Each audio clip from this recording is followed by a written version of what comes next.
Today we're talking about proving angle pair relationships. Let's start with some definitions that we're going to need to know. The first one is complementary angles. Complementary angles are two angles whose sum adds up to 90 degrees. So if I have a right angle and any like corner is 90 degrees, and then I divide this into two angles. Let's call this angle A and angle B.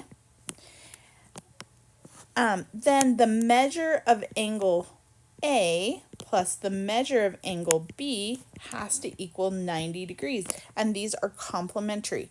I remember complementary because if I make a C for complementary, I can change that C into a 90-degree angle. Supplementary is similar if you have, except for it's on a straight line, if you have two angles that add together to equal 180 degrees, these are considered supplementary. So if I have C and D, the measure of angle C plus the measure of angle D equals 180 degrees. And this gives way to our linear pairs postulate. Anytime you have two adjacent angles right next to each other and they form a line, then they are supplementary and their sum is 180 degrees. Now the next thing we're going to talk about is proofs. A proof is a convincing argument that shows a statement is true. Each statement in a proof must flow logically from the statement before it. There are several formats for proofs, such as two-column, paragraph, or a flow chart. So if I have vertical angles, they're the angles across from each other. So 1 and 3 and 2 and 4 would be congruent because of this vertical angles theorem. And let's go ahead and prove this. We're trying to prove the two angles across from each other are congruent. Angle 1 and angle 3 are vertical angles, that is given. So we first want to write what the given information is. And that's always our first line on a two-column proof. So next I have the measure of angle 1 plus the measure of angle 2 equals 180 degrees. And the measure of angle 2 plus the measure of angle 3 equals 180 degrees. Now this is that linear pairs postulate. They make a line together, so they are going to be supplementary and add up to 180 degrees. Now since these are both equal to 180 degrees, they have to be equal to each other. So we're just going to rewrite that. Measure of angle 1 plus measure of angle 2 equals measure of angle 2 plus the measure of angle 3 by that transitive property. I use the subtraction property of equality to subtract the measure of angle 2 from both sides of the equal sign. I end up with the measure of angle 1 equals the measure of angle 3. And then I can just say angle 1 is congruent to angle 3 by the definition of congruence. So that would be our first vertical angle theorem proof. Now, number 2, I have some vertical angles here, so they're going to be equal to each other. We subtract 2x from both sides of the equal sign. I get 3x equals 60 degrees. I'm going to go ahead and divide both sides by 3, and I end up with x equals 20. Now let me show you, when I check this, I have 5 times 20 is 100, 2 times 20 is 40, plus 60 is also 100, so those two angles would be congruent. On example 3, we can think of this in a few different ways. These two are vertical angles, so they will be equal to each other. So 3x is going to be equal to 2y. The other way we can think about it is we have a line. A straight line always adds up to 180 degrees. So I could have 3x plus 96 will equal 180. Or I can have 2y plus 96, see there, also on a straight line, that also could equal 180.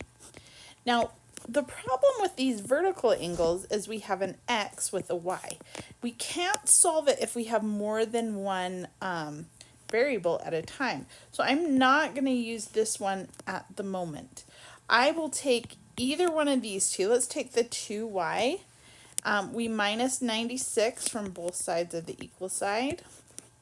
The 96 cancel. I get 2y equals 180 minus 90 is 90, and then I'm going to minus another 6. That would give me 84. I divide by 2, and so y is going to equal 42. So 2 times 42 is our 84, so this is 84 degrees. So this one has to be 84 degrees as well because they are vertical angles. So we could say 3x equals 84. We could divide by 3. 3 goes into 8 2 times. 2 times 3 is 6. If I take and subtract 6 from 8, I get 2. And I bring down the 4 is 3 into 24 is 8. So this should be 28 there for x. Now that's all I really need to do. However, if I look at the 3x equals 2y, I know that x is 28. 3 times 28 should equal 2 times 42. This is 84 equals 84, and so that also checks out. It's a true statement. It just was hard for us to solve for it since we had an x and a y. Looking at number 4, we have a straight line here. We have our 6x plus 5 and our 13x plus 4. Since they're on a straight line, they are supplementary, and an s, I can make that into 180. So a supplementary lines add up to 180. So I say 6x plus 5 equals 13x plus 4. I want to get the x's on one side and the numbers on the other. So I'm going to minus 6x from both sides of the equal sign. At the same time, I'm going to also get the numbers on the other side.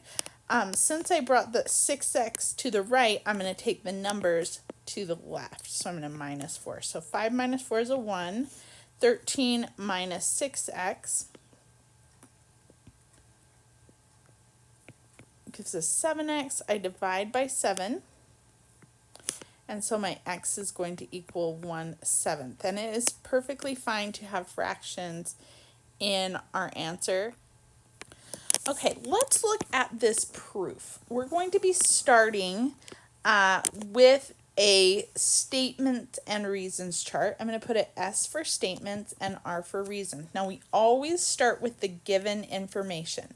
So our statement is angle 3 is congruent to angle 5. Now these are figures because they're congruent. So the angles are congruent. And the reason we're going to say for that is given. That is the given information. Now I'm going to look at the picture. I'm going to see some things that are also equal to angle 3 and angle 5. Now if you notice, angle 3 is vertical angle to angle 6. So angle 3 has to be congruent to angle 6 because they are vertical angles.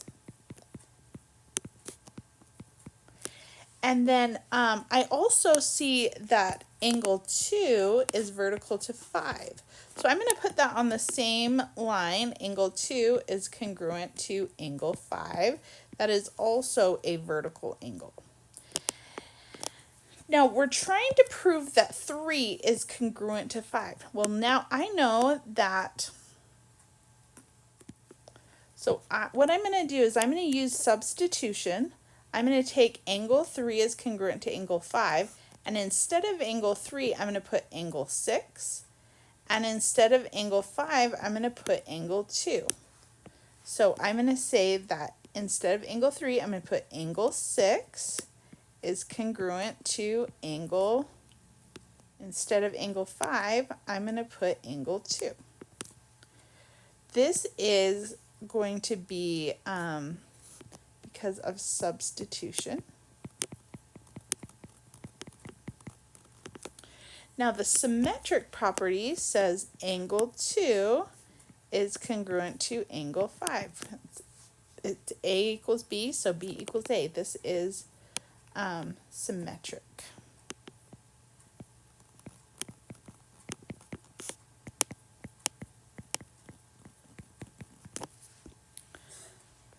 Okay, congruent supplements theorem. If two angles are congruent and supplementary, then they are both right angles, and all right angles are congruent. So if we have a straight line and two angles are equal to each other and they're supplementary, then they have to both be 90-degree angles. So 90 and 90. And then all right angles are congruent. These are some theorems that we may need to use in the future. Now, we're going to prove the congruent supplement theorem. If two angles are supplementary, that means they add to 180. And these two are supplementary, then the angle 2 has to equal angle 3. So let's do a proof of that using congruent supplements theorem. Let's start with our statement's reasons. Angle 1 and angle 2 are supplements.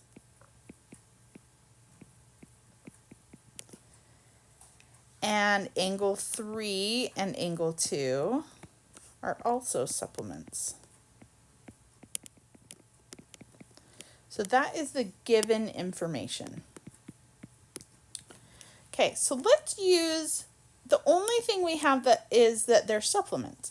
What does supplements mean? It means they add to 180 degrees. So we're going to say angle 1 plus angle 2 equals the... Now, since we're saying 180 degrees, we're saying it equals 180 degrees, we need to put an M in here for measure. The measure of angle 1 plus the measure of angle 2 equals 180 degrees. Measures are equal, figures are congruent. We're going to do the same thing with measure of angle 3 plus the measure of angle 2 equals 180. And this we're going to say is the definition of supplements.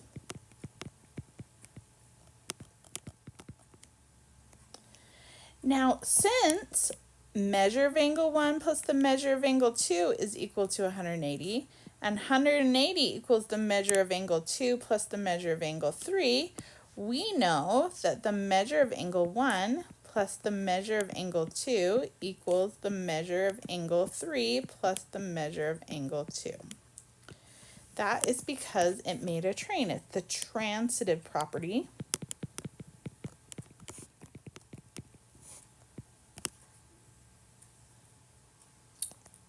So measure of angle 1 plus the measure of angle 2 equals 180, and 180 equals the measure of 2 plus the measure of angle 3. So measure of angle 1 plus the measure of angle 2 equals the measure of angle 3 plus the measure of angle 2. Now notice we're almost to where we started. We need to get rid of the measure of angle 2 from both of those. So what we're going to do is we're going to subtract the measure of angle 2 from both sides of the equal sign. So we will get the measure of angle 1 equals the measure of angle 3. And this is the subtraction property.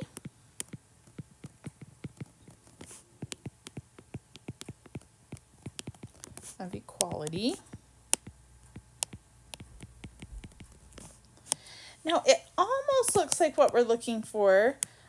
We just need to rewrite it with an angle. So if you change between the measure of angle 1 to just angle 1,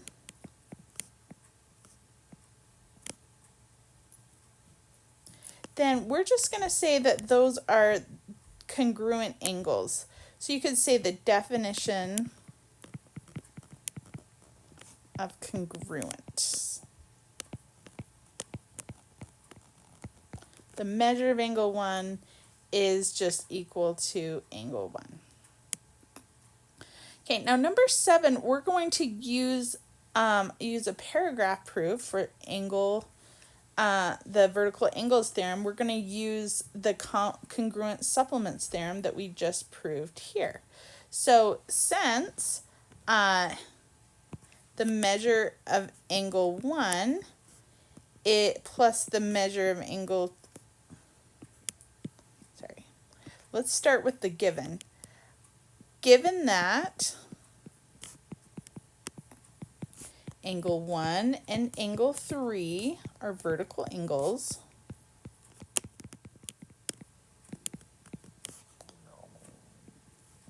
the measure of angle 1 plus the measure of angle 2 equals 180.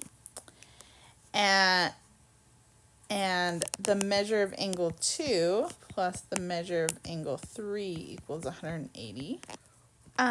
We can say, use this congruent supplements. If two angles are supplementary to the same angle, then they are congruent. And so we're just going to say since angle 1 and angle 3 are supplementary,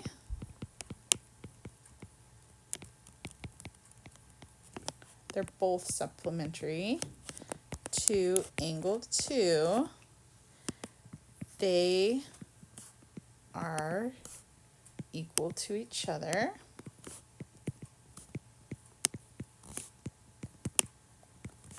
by the congruent supplements theorem.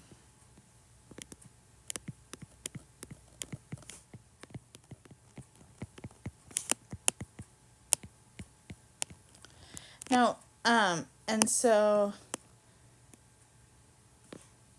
that proves angle 1 is congruent to angle 3. So that they have to be equal to each other because they're both supplementary to the same angle.